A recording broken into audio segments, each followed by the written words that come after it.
स्वतःचं जीवन संपवणं सोपं वाटतं, पण याचा अर्थ स्वतःची स्वप्न, श्रद्धा आणि कर्माची वाटचाल थांबवणं. अरे आयुष्यात संकट येतील, अपमान होईल, पण त्या प्रत्येक क्षणी देव तुमचं बळ वाढवेल. अरे शरीर, मन, आत्मा ही सगळी परमेश्वराची देणगी आहे आणि आत्मघात म्हणजे परमेश्वराच्या कृपेचा अवमान.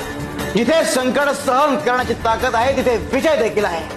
अरे तुम्हाला वाटेल की तुम्ही हरलात, पण त्या क्षणी देव तुमच्यासाठी एक नवीन दिशा ठरवतो. जीवनाच्या प्रत्येक वळणावर, प्रत्येक अडथळ्यावर जो स्वतःवर विश्वास ठेवतो तोच परमेश्वराला अधिक प्रिय आहे. स्वतःवरचा विश्वास आणि परमेश्वराची कृपा यांची जोड असेल तर आयुष्य शाश्वत होतं. लढा, कारण संघर्षाचं फळ एक कायम गोड असतं. आणि जिथे श्रद्धा तिथे परमेश्वर. शिव हरी शंकर, नमामि शंकर, शिवशंकर शंभो.